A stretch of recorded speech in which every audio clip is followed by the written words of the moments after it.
Manya gange bampita Dr. Daniel Kyabayinze nze nkwanaganya ebyokugema mu Uganda yonna oluwumula lutandise era abazadde abamu baasaba era nga gavumenti bweyakkiriza mu luwumula tuleete abaana bagemebwe obulwadde bwa COVID.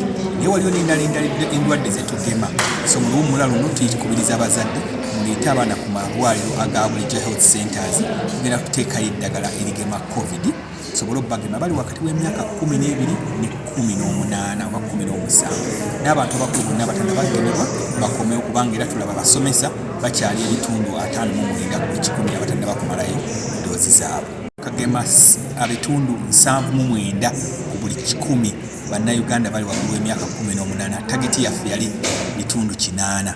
Kitegeeza kategori eyo tunaatera ogimalayo naye ku population yonna twakagemako abantu 56%. Muno tugenda kuteekako okuluubirira okugema abaana bali wansi w'emyaka 18 paka 12.